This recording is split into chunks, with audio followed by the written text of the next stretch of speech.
Pascal Brioat. Alors, il est professeur à l'Université de Tours et membre du Centre d'études supérieures de la Renaissance. Il a obtenu un doctorat de l'Institut universitaire européen, les cercles intellectuels à Londres de 1580 à 1680, dont il a eu une mention très honorable et les félicitations du jury. Puis, il a défendu une habilitation au CECR sur les mathématiques et la guerre de la Renaissance, à la Renaissance plutôt. Il est auteur de plusieurs manuels de concours, la Renaissance 1470-1570 et les Européens et les espaces maritimes au XVIIIe siècle. Il est co-auteur avec Hervé Drévillon et Pierre Cernat d'un ouvrage sur l'histoire de la violence de l'épée, Croisée de fer en 2002, sur François Ier, sur l'histoire des sciences et surtout sur Léonard de Vinci, dont il a édité les carnets chez Gallimard en 2019. Il a publié plusieurs ouvrages, dont en 2020, En âge florissant, de la Renaissance à la Réforme. Il a réalisé en 2002 la conception scientifique du parc Léonard de Vinci au Clos Lucé à Amboise. Monsieur Brioat va maintenant vous présenter pendant 3 quarts d'heure Léonard de Vinci et la botanique et vous pourrez à l'issue de la conférence lui poser 1 ou 2 questions. Merci d'accueillir chaleureusement Monsieur Brioat.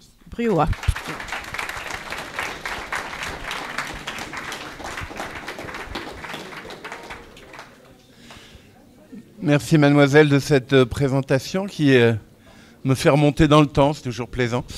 Voilà, alors j'ai évidemment, à la demande de mes amis de Choiseul, choisi de parler de Léonard de Vinci et dans son rapport à la botanique. Qui est un rapport complexe, vous allez voir, et très intense. Alors peut-être on peut commencer par l'enfance de Léonard. Alors ne soyez pas choqués que je dise Léonard comme si j'étais son grand copain. En fait, c'est l'appeler Vinci qui serait fautif, puisque Vinci, c'est le nom de la ville dont il est originaire. C'est comme si on disait Jean-François de Jouer les Tours et donc qu'on vous appelle Jouer les Tours, si vous voulez. C'est un truc aussi bizarre que ça. Donc il s'appelle Léonard. Son nom complet, c'est Leonardo da Serpiero da Vinci. Serpiero, c'est le nom de son et le titre de son père qui était notaire, qui s'appelait Pierre, donc Piero. Et ce qui n'apparaît pas dans sa titulature, c'est le nom de sa mère. Et pour cause, on vient de découvrir, ça fait 3 ans que je le garde secret, donc je suis content quand même de pouvoir en parler maintenant, parce que mon collègue Carlo Vecce vient de publier là-dessus, donc j'ai son autorisation spéciale de dire les choses, mais vous l'avez sans doute déjà entendu à la radio, à la télévision, lu dans les journaux. On sait désormais, et c'est bien prouvé par de l'archive bien solide, que la mère de Léonard de Vinci était une esclave. Une esclave qui venait des bords de la mer Noire. Elle était circassienne, pour dire tcherkesse si vous le dites à l'anglaise. Ce qui veut dire que la malheureuse, fille probablement d'un chef de tribu circassienne, s'est fait enlever quand elle avait 15 ans, quelque chose comme ça. Je pense que ça parle à certains d'entre vous, ou certaines d'entre vous. Elle s'est fait enlever par des Tatars de Crimée et vendue plusieurs fois dans le Caucase, vendue à Constantinople, vendue ensuite à Venise, et de Venise vendue à Florence, ou à un banquier. Vous voyez, les esclaves sexuels russes vendus à des banquiers, ça continue aujourd'hui. Hein. Et ce qu'on a découvert, c'est en 1452, c'est-à-dire l'année même de la naissance de Léonard, mais juste avant la naissance de Léonard, elle est affranchie. Donc on a le document d'affranchissement qui nous dit qui elle était. Donc c'est une dame qui a eu une vie sans doute atroce, mais extrêmement romanesque, qui a connu Constantinople avant la prise de Constantinople par les Turcs. Tout le monde m'entend là avec ouais, vous m'entendez bien et voilà, et qui a pu lui raconter beaucoup de choses sur les lointains, sur l'Orient. Et peut-être sur les plantes de l'Orient. Disons qu'on est obligé aujourd'hui de relire autrement des épisodes de sa vie où, par exemple, il propose de faire un pont sur le Bosphore, un pont entre l'Orient et l'Occident au niveau de ce qui est actuellement Istanbul. Et on peut imaginer que sa mère lui a parlé de cette ville extraordinaire, qui était une ville bien plus énorme que toutes les villes européennes de l'époque. Bref, je clôt ce dossier de la mère de Léonard, on pourra y revenir si vous voulez.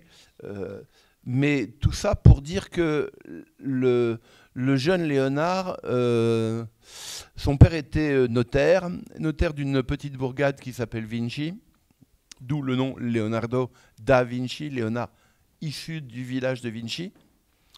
Et il est élevé dans la campagne. Il est élevé dans la campagne, fils illégitime donc de notaire, parce qu'évidemment, quand on a un enfant avec une esclave, ben voilà, le mariage est illégitime. Enfin, il n'y a pas de mariage, il y a une union illégitime. Et Léonard vit dans son village pendant que le père reste, lui, à Florence. Et travaille comme notaire non loin du Bargel, non loin du Palazzo Vecchio de Florence. Léonard va rester pendant 12 ans, 13 ans, 14 ans, on ne sait pas trop, mais à peu près, disons jusqu'à 12 ans. Il reste à la campagne et il a l'occasion d'observer la campagne auprès de ses grands-parents qui lui ont appris à écrire, avec beaucoup de laxisme, puisque comme vous savez, il écrivait de gauche à droite au lieu de droite à gauche. Non, pardon, de droite à gauche au lieu de gauche à droite. Parce qu'il avait une façon de voir. D'abord, il était ambidextre et puis son cerveau compensait l'écriture. Ce qui est pratique parce que c'est un peu un moyen de coder ce qu'il décrit, et ce qu'il écrit et ce qu'il découvre. Et voilà, en tout cas, il a à peu près l'écriture de son grand-père, ce qui me fait dire qu'il a été élevé par son grand-père. Il était très proche aussi de son oncle. Il avait un jeune oncle qui avait 15 ans quand il est né. Donc il était assez proche de cet oncle qui est le seul de la famille à l'avoir plutôt bien traité, lui avoir donné des choses en héritage, mais des choses en héritage à l'intérieur de ce village de Vinci. Donc tout commence dans un village et tout commence par l'observation. Alors voilà Vinci aujourd'hui, je vous conseille d'y aller. Si un jour vous passez du côté de Florence et que vous avez un peu de temps, faire le détour par Vinci, vous allez jusqu'à Empoli et là vous prenez un bus qui vous amène à Vinci, ça vaut le coup. Certains de ces oliviers, vous savez que les oliviers ça vit très vieux, certains de ces oliviers sont aussi, ont peut-être connu Léonard de Vinci quand il était jeune. Bon, en tout cas ça m'émeut beaucoup. Et voilà, et Léonard dessine, il y a peu de dessins de son enfance, ça n'a pas été gardé, mais il y a au moins des dessins de sa jeunesse quand il a 20 ans. Et par exemple, quand il prépare certains tableaux, comme l'Adoration des mages, il dessine des végétaux et des animaux. Ici, par exemple, l'âne et la vache de Bethléem sont évidemment des animaux vus à Vinci. Il décrit aussi le travail des ouvriers dans les champs d'oliviers, par exemple.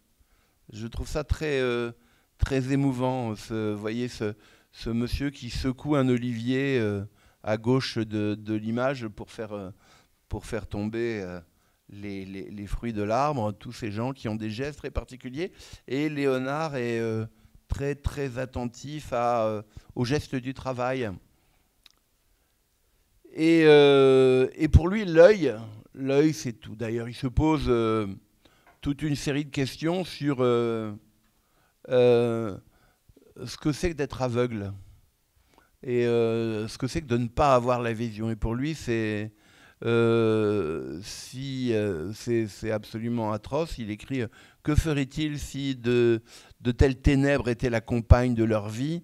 Certainement, il n'y a personne qui ne préférerait perdre l'ouïe et l'odorat plutôt que la vue.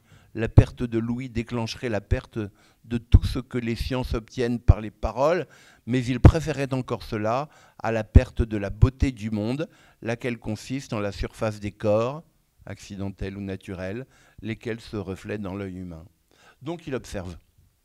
Voilà. Et il observe beaucoup les plantes, et c'est de cela que nous allons parler, parce que c'est une vraie science des formes vivantes qu'on trouve chez Léonard. Je vais vous montrer en quoi ça va au-delà de la simple peinture, de la simple description. Je vais vous montrer en quoi on a là une observation que je peux qualifier d'observation savante. Alors, un des premiers dessins dans les années 1480-1490, il a entre 20 et 30 ans. Moi, ça me donne envie de manger des cerises quand je le vois. Vous voyez, c'est un dessin enfin, aquarellé en couleur. On voit une cosse de petits pois et des cerises, et même un dessin d'une fraise, fraise des bois plutôt. Donc, ça, c'est possible que ce ne soit pas de Vinci. C'est possible que ça vienne de ces vergers potagers qu'on a à Florence, dans les palais de l'aristocratie, l'arrière-cour des palais de l'aristocratie. Ils ont des vergers potagers, et c'est très chic d'avoir des fraises et des cerises, et c'est cela que dessine Léonard. Alors maintenant, quand commencent les dessins botaniques de Léonard, c'est difficile, c'est tout au long de sa vie. Mademoiselle disait tout à l'heure que j'avais édité les carnets de Léonard chez Gallimard. Donc je vous signale que vous pouvez avoir accès en français à l'essentiel des textes de Léonard, dans un gros livre que j'imagine vous devez avoir à la bibliothèque du lycée, et je me suis un peu cassé la tête pour dater chacun des feuillets. Hein, donc on peut aussi dire ça, il l'a fait à tel moment, ça, il l'a fait à tel autre moment, etc. Et si vous avez la curiosité de regarder ces livres-là, vous verrez que ça n'est pas simple, Léonard. Il y a des gens qui pensent que Léonard, c'est un album à colorier. Non, hein. C'est beaucoup plus compliqué, c'est savant comme tout.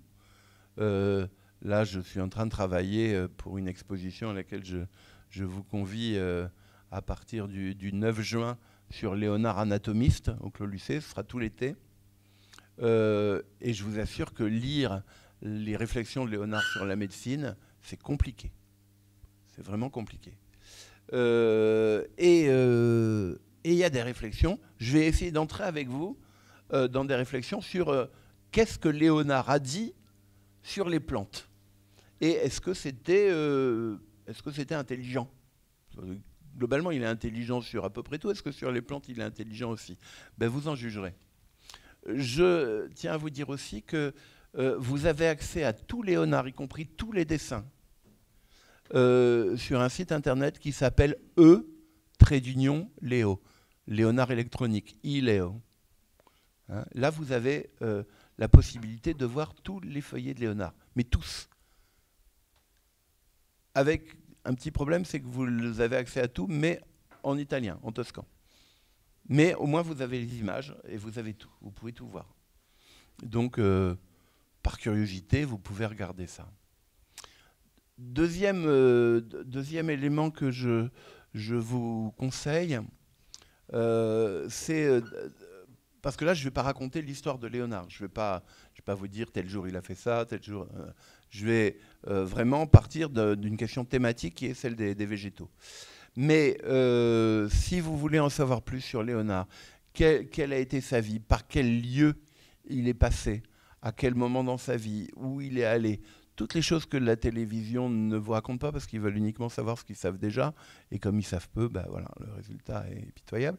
Mais vous avez si vous tapez sous Google Renaissance Transmédia Lab, Renaissance Transmedia Lab, vous avez accès à une web-série de 12 épisodes de 20 minutes. Et à chaque fois, c'est sur un thème, mais c'est aussi sur une période. Et je suis allé interroger mes collègues les plus savants sur Léonard dans les Alpes, évidemment en Toscane un petit peu partout, à Imola, allé à Venise, dans le Frioul, enfin tous les endroits où Léonard est allé. Donc si vous voulez, vous pouvez retrouver tout ça. Il y a même un jeu sérieux, vous pouvez jouer à reconstruire des machines de Léonard. Je clôt cette parenthèse, mais ça c'est tout ce que je ne dirai pas aujourd'hui. Reprenons. Il y a chez Léonard des dessins de plantes. Et il y a beaucoup de dessins de plantes. Il y a aussi beaucoup de tableaux représentant des plantes. J'imagine que beaucoup d'entre vous sont déjà allés au Clos Lucé. J'ai fait la liste de toutes ces plantes et j'ai donné aux jardiniers du Clos Lucé toutes les plantes qui étaient chez Léonard. Et donc, ils ont refait avec beaucoup de talent, je dois dire, le jardin virtuel des plantes de Léonard. Donc vous pouvez aussi voir ça. Évidemment, en chaque saison, c'est différent, puisque évidemment, les plantes ont leur saisonnalité. Très très probablement, Léonard de Vinci avait l'idée de faire un livre sur les plantes. Et ce livre, on en a des feuillets épars qui sont conservés en Angleterre, sont dans la collection de Sa Majesté Charles III à Windsor. Je ne suis pas très royaliste, hein, mais bon, voilà. Il se trouve qu'ils ont la collection, donc il faut faire avec. Il y a, par exemple, dans cette collection, des planches que je vais vous montrer d'ailleurs, de mûrier, de viorne aubier, de larmes de Job, de renoncule rampante, de tifacée, de jonc à fruits, de jonc des chésiers, de peuplage des marais. Vous ne connaissez aucune de ces plantes, évidemment. Mais Léonard, lui, s'y intéressait. Une branche de chêne, rovere, comme on dit en italien, certains types de chêne qu'il y a par chez lui. Tout ça l'intéressait beaucoup, au point... il faut dire aussi un truc, c'est que Vinci, ce sont en latin, vinculi, sont les liens qu'on fait avec des végétaux. C'est l'osier qu'on tresse. Donc vous voyez, même dans le nom de Vinci, il y a du végétal déjà. Alors voilà par exemple des caroubes. Voilà des caroubes de la collection de Windsor. Vous voyez ces dessins qui sont absolument fabuleux, qui sont d'une telle précision qu'on peut les reconnaître aujourd'hui absolument sans douter de ce qu'est cette plante. Voilà un arbre, je vous en parlerai tout à l'heure. Voilà les feuilles de chêne dont je parlais à l'instant. Voilà l'étoile de Bethléem, qui est une étoile qui intéresse beaucoup Léonard parce qu'elle a une forme géométrique, circulaire, un peu spiralée, qui est tout à fait étonnante. On va la retrouver dans pas mal de ses tableaux. Des renoncules, des feuilles de mûrier. Alors le mûrier, ça l'a beaucoup intéressé parce qu'il a travaillé pour Ludovic le Mort. Et entre il Moro et la Mora, c'est-à-dire Ludovic le Mort et le mûrier, il y avait un jeu de mots. Et donc, en bon serviteur du duc de Milan, il s'est servi beaucoup de ça. Alors voilà, donc il a cherché toute une série de plantes, c'est certain. Mais il a fait plus que ça. Il ne s'est pas contenté de faire un inventaire. Il est allé à la recherche de lois mathématiques. Est-ce que les plantes reflètent le fait que dans l'univers, Dieu a écrit les choses en langage mathématique? C'est ce que lui avait soufflé un copain mathématicien à lui, Luca Pacioli. Et à partir de là, Léonard se dit, OK, on va chercher le secret derrière le monde, le secret derrière la nature. Et le secret, ce sont des règles que personne avant lui n'avait vues. Hein. Alors, par exemple, il va essayer de trouver la logique des cercles de croissance dans un arbre. Vous avez tous fait ça, de compter l'âge d'un arbre en regardant les cercles de croissance. Il va chercher aussi, est-ce qu'il y a des règles qui font que les branches, en se ramifiant, au bout d'une année, 2 années, 3 années, combien de ramifications en plus? Ça, c'est des choses que les botanistes connaissent très très bien aujourd'hui, mais un des premiers à avoir posé la question et à avoir donné des réponses, c'est Léonard. Il se pose aussi des questions sur qu'est-ce que c'est que la croissance? Alors, je ne vais pas vous vendre qu'il a inventé la fonction chlorophyllienne et qu'il a tout compris. Là, je vous renvoie à vos cours de Sciences Nat. Mais il est persuadé qu'il y a un lien entre l'eau, entre la rosée et la croissance des plantes. Donc voilà, je vous donne quelques exemples. Voilà par exemple un feuillet où il s'est intéressé à la croissance d'un arbre, et où il s'est intéressé, où il parle de l'étude des anneaux concentriques des arbres. Alors ici, c'est encore un autre feuillet où il s'intéresse à la façon dont je ne sais pas si j'arrive à montrer des choses. Voilà.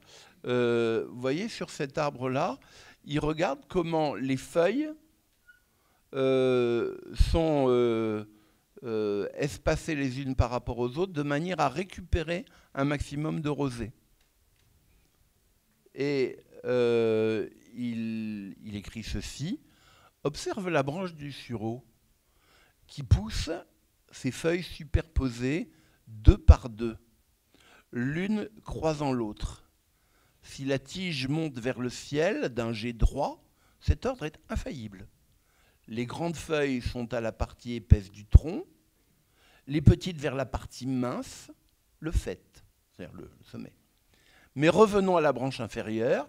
Je dis que les feuilles qui se croisent par rapport à celles du rameau supérieur, étant soumises à la loi qui commande aux feuilles de présenter au ciel une partie de leur surface afin de recueillir la rosée nocturne, elles doivent forcément s'infléchir dans cette position et cesser de se croiser. Vous voyez, c'est un truc dingue. C'est-à-dire que vous vous baladez là à côté de Tours, des sureaux, vous en avez un peu partout. Vous pouvez faire des tas de choses avec le sureau, c'est admirable. Vous pouvez même faire des beignets de fleurs de sureau quand vient la saison, et c'est dans pas longtemps. Vous pouvez faire des limonades avec le sureau, vous pouvez faire des confitures avec le sureau. Donc le sureau, c'est un truc qui l'intéresse.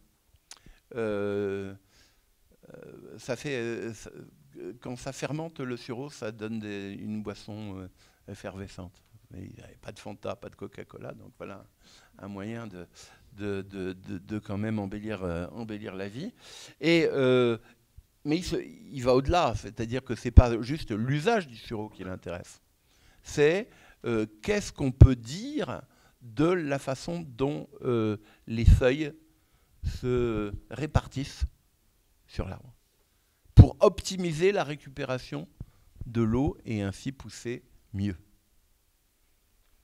Je ne dis pas qu'il n'y avait pas eu avant des gens qui avaient un peu fait de botanique. Par exemple, une des grandes lectures de Léonard de Vinci, c'est Pline l'Ancien.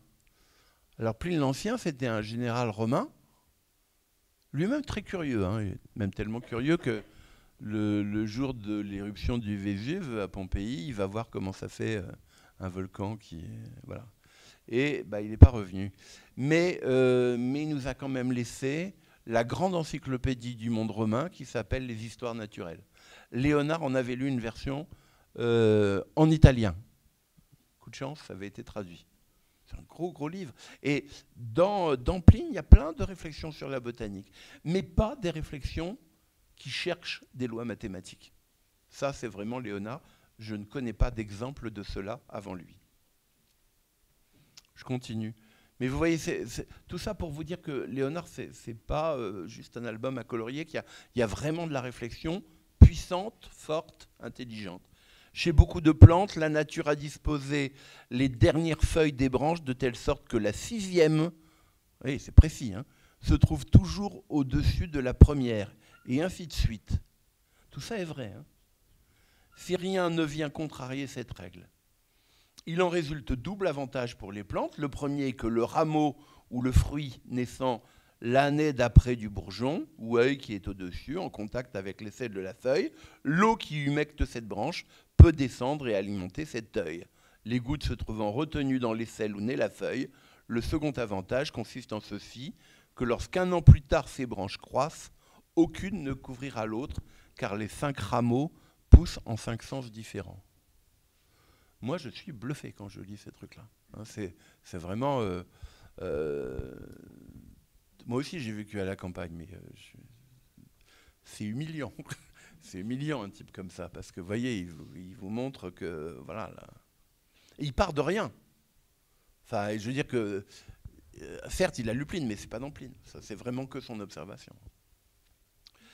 La feuille est toujours tournée à l'endroit vers le ciel afin de mieux recevoir sur sa surface entière la rosée qui tombe de l'air. Vous voyez, il y a plein de passages qui disent la même chose. Évidemment, ils se répètent. Mais ils se répètent, c'est des notes d'un savant, c'est des notes de terrain, hein, comme un botaniste qui irait... voilà. Est-ce qu'il y a des profs de sciences nat dans la salle? Oui, merci. Voilà. Vous parlez de ces choses ça n'est plus dans les programmes. Oui. Bon, pas grave, hein, ils apprennent d'autres choses qui sont sans doute tout aussi bien, c'est pas le problème. Mais vous voyez, voilà.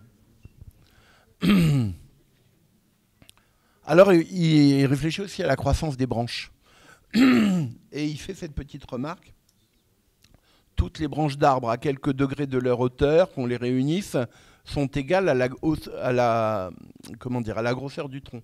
Donc, si vous prenez le tronc, après, vous divisez l'épaisseur du tronc et vous avez les épaisseurs des branches résultantes. Bah, c'est malin aussi tout ça. Et alors là, sur les ramifications des arbres, on ne peut pas plus dire que Dieu a écrit la nature en langage mathématique. Enfin, moi, je ne crois pas en Dieu, mais lui, il y croit probablement, mais il croit à son Dieu à lui, pas les trucs qu'on apprend dans les églises. Il a un Dieu, pour lui, Dieu, c'est le principe de la nature, en fait. Voilà, les ramifications des arbres sur leurs principales branches naissent comme les feuilles sur les rameaux de la même année qu'elle. Et ces feuilles ont 3 façons de monter l'une plus haut que l'autre. La première et la plus commune consiste en ce que la 6e du haut soit toujours au-dessus de la 6e du bas. Et puis je continue en bas. Tous les ans, quand les branches des arbres ont achevé de se développer, leur grosseur équivaut à celle de leur tronc. Et à chaque stade de leur ramification, tu trouveras l'épaisseur du dit tronc. Comme dans I, K, G, H, etc. Toutes seront égales entre elles si l'arbre n'a pas été émondé. Sinon, il ne faillira pas à la règle. Voilà. Il s'intéresse aussi à l'effet de la gravité sur les plantes. Chaque branche de quelque plante que ce soit, à condition qu'elle ne soit pas chargée par son propre poids, s'incurve, levant ses extrémités vers le ciel. Donc il regarde ça. Qu'est-ce que les branches chargées, pas chargées, la forme d'un arbre. Et il est un des premiers à... Le mot est savant et peut-être un peu grossier, phototropisme, c'est-à-dire le fait que les plantes ont tendance à aller chercher la lumière, à optimiser la lumière. Vous voyez, s'il avait creusé un peu plus, il se serait dit, ah, mais donc la lumière, c'est au moins aussi important que la rosée. Il ne va pas jusque-là. mais voilà ce qu'il dit. Généralement, presque toutes les lignes droites des arbres s'infléchissent légèrement en présentant leur convexité au midi. Là, il a vu un truc. Il a vu un truc, c'est que les plantes, dans leur croissance, vont chercher le soleil, vont chercher à maximiser le soleil. Bon, je vous ai assez gavé de mathématiques et de botanique, on ne fait même plus en classe d'histoire naturelle, mais, je parle comme Léonard, est-ce que tout ça, Léonard l'applique dans les arts? Prenons par exemple un des premiers tableaux de Léonard qu'il fait alors qu'il a 25 ans. Chapeau quand même, hein. Voilà, c'est une annonciation. Vous savez ce que c'est l'annonciation? C'est l'ange Gabriel qui vient dire à Marie qu'elle attend un heureux événement et qu'elle va enfanter le Fils de Dieu. Et c'est donc dans ce moment très important pour l'Église, hein, qui est le moment où l'archange, c'est-à-dire lui qui vient des cieux, vient dire à quelqu'un qui est plutôt du côté des hommes, il va se passer quelque chose. Et ce quelque chose, c'est le lien entre le monde d'en haut et le monde d'en bas. Alors Marie refuse, s'étonne. Enfin bon, il y a toute une réflexion sur l'état psychologique de Marie. Mais quand on y réfléchit aussi et quand on regarde bien le détail du tableau, on a un parterre de fleurs, on a des cyprès, on a des arbres très typiquement toscans, et ça vaut le coup de regarder tout ça. Mais même si vous le voyez, si vous regardez bien, ici vous avez, je ne sais pas si vous voyez bien derrière moi, en plus il y a des gens qui sont mal placés, mais il y a une fleur de lys. Hein, et cette fleur de lys, Léonard a des dessins préparatoires. C'est pas rien la fleur de lys, c'est le symbole de la pureté, c'est le symbole de Marie, etc. Donc c'est important de... Vous voyez, même à 25 ans, Léonard se dit, si je dessine une fleur de lys, il faut que j'aille au fond du problème. Alors je regarde, 15h51, j'ai jusqu'à 16h, c'est ça? Quelqu'un peut me dire? Hein, je vais essayer de faire les choses bien. Oui. Dans un tableau qui est à Washington, qui s'appelle Ginevra da Benci. Ginevra, c'était une fille de banquier. Décidément, il y a beaucoup de banquiers autour de Léonard. Et Ginevra, elle avait un nom qui dérivait du genévrier. Hein, c'est Geneviève, si vous voulez. Mais, et derrière, qu'est-ce qu'il a fait? Il a dessiné un genévrier, forcément. Mais le genévrier, il est exact. Il est exact. Voilà. Alors, on le retrouve, il s'est beaucoup intéressé à ça, donc dans le portrait de Ginevra da Benci, mais dans d'autres tableaux, par exemple, la Madone à l'œillet, comme le nom l'indique, il y a un œillet. Dans la Léda, qui est, vous voyez, c'est la belle séduite par Jupiter transformée en cygne, petite scène de zoophilie, toujours important de parler de zoophilie dans les lycées. Là, il présente des quenouilles aquatiques, des étoiles de Bethléem à Macette, etc. Et puis, vous voyez, dans une autre présentation assez incroyable, c'est là, on est dans la déco du palais de Milan. Et qu'est-ce qu'on voit là? On voit des branches de mûrier qui se croisent. Hommage à Ludovic le Mort, le patron de Milan, le futur duc de Milan. Mais c'est peut-être que le message est plus compliqué que ça, parce que c'est un ordre avec ces branches qui se croisent ou se décroisent. C'est pas un ordre qui est en train de se faire ou de se défaire, mais il y a toute une réflexion philosophique et qui part du végétal. Dans l'Annonciation des mages, il y a des palmiers, des caroubiers. Bon, voilà, là vous voyez autrement la salle Adéléas de Milan avec les mûriers. Voyez ce que je veux dire avec le le détail là, des branches du mûrier, des fruits du mûrier. Et puis, toujours ces entrelacs. Léonard, Da Vinci, Léonard des petits liens d'osier, Léonard adore les entrelacs. Il en fait même le symbole de son académie. Voilà, les mûriers. Bon, j'insiste un peu, mais je les aime vraiment beaucoup. Voilà. Alors, ce tableau qui se trouve au Louvre, que vous pourrez voir si vous allez à Paris, un de ces quatre. Ce palais qui se trouve au Louvre, qui est donc la Vierge au Rocher. Vous voyez, une construction triangulaire, enfin pyramidale. Puis il y a une grotte derrière, et puis il y a... En fait, on a demandé à Léonard de peindre le mystère de Marie qui serait née sans péché. C'est-à-dire que déjà, la génération d'avant, Sainte Anne aurait accouché de Marie sans avoir eu de relation sexuelle. C'est un mystère que les théologiens, sur lesquels les théologiens se sont beaucoup avancés sans être capables d'en dire grand-chose. C'est pas juste Marie qui accouche sans péché. Et Léonard se dit, ok, ben donc en fait Marie, elle est le produit de la nature. Donc ce que je vais faire, c'est un tableau qui parle de la nature, comme si Marie était accouchée de la nature elle-même, de cette grotte humide à l'arrière-plan, et avec plein de plantes. En fait, le tableau, c'est un vrai herbier. Il y a tellement de plantes différentes que si vous regardez, il y a la violette, l'encolie commune, la valériane grecque, le cyclamen pourpre, le jasmin officinal, le millepertuis, il y a même un petit palmier asiatique nommé rapis.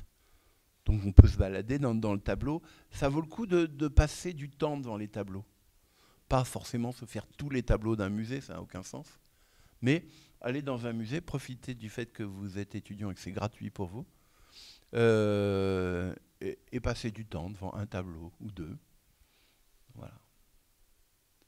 Pourquoi pas avec votre professeur de sciences naturelles, puisque vous voyez, vous avez une parfaite légitimité à aller au Louvre avec eux. Voilà. La Sainte Anne, la Sainte Anne, qui est sans doute un de mes tableaux préférés, qui représente donc Marie, avec Anne, la mère de Marie, et l'enfant Jésus, qui se saisit d'un agneau. Vous voyez le symbole, c'est-à-dire que l'agneau, c'est celui qu'on va manger à Pâques, c'est celui qu'on va sacrifier, et Jésus, c'est celui qui va se sacrifier pour enlever les péchés du monde, comme dit la messe. Et la question, c'est que fait la mère et que fait la grand-mère? Parce qu'elles savent déjà, elles-mêmes, elles participent du divin. Elles savent déjà ce qui va se passer, et ce qui va se passer, c'est pas joli. Ça va finir sur une montagne avec des croix horribles. Et est-ce qu'elle le laisse aller vers son destin ou pas? Eh bien, là encore, la question de la représentation de la nature dans cette affaire, et là, vous voyez, elle le laisse. Elle le laisse aller vers son destin. Parce qu'elles ont compris que son destin, c'est de sauver les hommes. Et voilà, alors bon, vous avez là aussi la nature. Il y a des passages, je passe parce que ce serait trop long. Il y aurait beaucoup à dire sur cet arbre. Donc la Léda avec les quenouilles aquatiques, etc., je passe. Alors, ce qui est intéressant, c'est que de temps en temps, Léonard n'invente pas tout seul tout ce qu'il regarde et tout ce qu'il observe dans le végétal. Par exemple, dans cette feuille, vous voyez, c'est une sorte de feuille de sauge imprimée en négatif qu'il a dû laisser. Et c'est presque une photographie. Moi, j'aime beaucoup la sauge, surtout dans les plats de Toscane. La sauge, c'est toujours merveilleux. Et il y a un petit texte en latin, et le texte en latin est tiré, qui n'est pas de la main de Léonard, hein, qui est de la main d'un apprenti de Léonard qui s'appelle Melzi, mais la phrase en latin est tirée d'un grand livre de médecine et de botanique de l'Antiquité, dont l'auteur s'appelle Dioscoride. Donc on voit que Léonard lit quand même des choses. Je vous disais qu'il lisait Pline, il lit Dioscoride, etc. Et puis je vais conclure, il me reste 1 minute, je vais conclure il m'en reste un peu plus parce que je n'ai pas commencé exactement là, sur les parfums des plantes. Léonard s'est aussi intéressé à la botanique appliquée. Alors, en fait, on est en train de développer un sujet là-dessus, et je peux même vous dire, mais c'est un grand secret, que pas l'été prochain, mais l'été d'après, après l'expo sur la botanique, on va faire une expo sur Léonard et les parfums.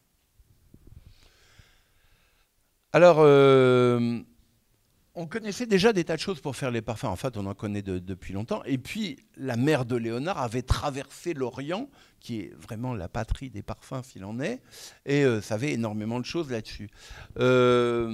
Mais, par exemple, on savait que c'était bien qu'on arrivait à faire des parfums en faisant macérer des plantes, des amandes, de ce qu'on veut, dans l'huile. Léonard a une autre idée, c'est ce qu'on appelle aujourd'hui l'enfleurage à froid. Et voilà la recette qu'il donne. Mets les amandes sans écorce au milieu de fleurs d'oranger douces, de jasmin, de troène ou d'autres fleurs odoriférantes, et change l'eau à chaque fois que tu devras renouveler les fleurs, afin que les amandes ne prennent pas l'odeur du moisi. Donc voilà une recette de parfum de Léonard. Et quelques lignes plus haut, il suggère que l'eau ardente, donc c'est de l'alcool, hein, est un excellent conservateur d'essences parfumées. Prends de l'eau ardente et mets-y les senteurs que tu veux. Elle les gardera et les conservera en elle. C'est un peu le limoncello, cette affaire. Et puis alors, il y a des choses amusantes. Par exemple, Léonard considère, alors moi ça me troue cette affaire, que l'huile de noix, c'est un parfum triste. Alors pourquoi triste? J'en sais rien. Mais c'est intéressant de ce que ça dit de la façon de renifler de Léonard. Mets dans un vase 10 pintes d'huile crue, fais sur le vase une marque à la hauteur de l'huile, ajoute une pinte... Il y a plein de recettes chez Léonard, en fait. Ajoute une pinte de vinaigre et laisse bouillir jusqu'à ce qu'elle soit descendue aussi bas que la marque. Ainsi, tu seras certain qu'elle est revenue à sa quantité première et que tout le vinaigre s'est évaporé, emportant avec lui la triste odeur. La noix est triste pour lui. Peut-être parce que la noix, c'est le cerveau et que le cerveau, c'est la mélancolie. Enfin, oui, parce que les cernes de noix, ça ressemble à un cerveau. Et puis, il faut savoir, et ça, je suis en train, avec une équipe italienne, on va refaire les alambics de Léonard, fonctionnants. Ôte la surface jaune qui recouvre l'orange, fais-la distiller dans un alambic jusqu'à ce que l'extrait puisse être dit parfait. Pour faire des odeurs, prends de l'eau de rose fraîche et mouille-t'en les mains, puis de la fleur de lavande et frotte-la entre les mains, et ce sera bien. Voilà. Alors, il y a un dernier point que je voudrais dire, surtout sur l'usage du végétal, et je vais m'arrêter là, mais il y a cette idée que les formes géométriques naturelles peuvent inspirer la création de machines. Par exemple, il y a une machine volante de Léonard qui est une sorte de sphère. On peut mettre un homme au milieu sur une sorte de gyroscope. Alors, je ne dis pas que ça marche, hein, mais le truc est totalement inspiré de la fleur du pissenlit. Donc voilà, vous voyez, il y avait beaucoup de choses à dire. Le rapport de Léonard au végétal est multiple. C'est un rapport de recherche, d'abord de recherche des plantes, de recherche des lois qui gouvernent la croissance des plantes, et puis de l'usage qu'on peut faire des plantes, aussi bien dans la peinture quand on les représente, parce que quand Léonard fait un tableau, il veut être comme Dieu. Il veut tout savoir sur tout, sur les tourbillons, sur les sur l'anatomie interne des sujets qu'il va représenter, et même sur, sur la géologie ou les plantes. Vous voyez, il y a tout ça. Et puis, évidemment, l'usage pour les parfums, avec lequel je voulais finir. Mais vous voyez la richesse du lien entre Léonard et le végétal. Je vous remercie.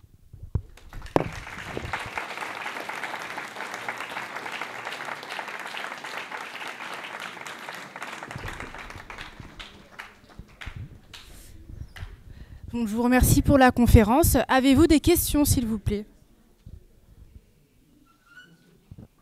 Quelqu'un a une question?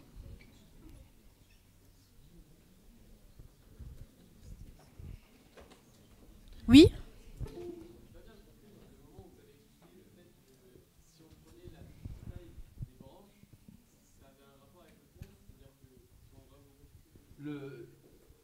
Si vous prenez la taille d'un tronc d'arbre et que vous prenez à l'échelle d'après les branches qui sont issues de ce tronc, les tailles les diamètres de chacune de ces branches additionnées ne peuvent pas être plus grosses que le diamètre du tronc.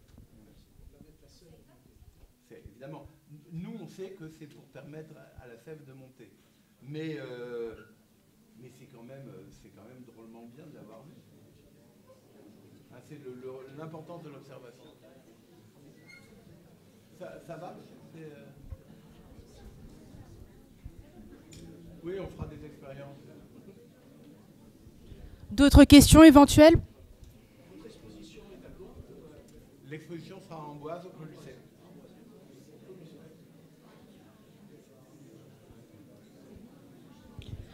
Si vous voulez continuer la discussion avec M. Brioat, je vous invite à vous diriger vers la salle B07 pour discuter avec lui en profondeur sur ce qui vous a parlé.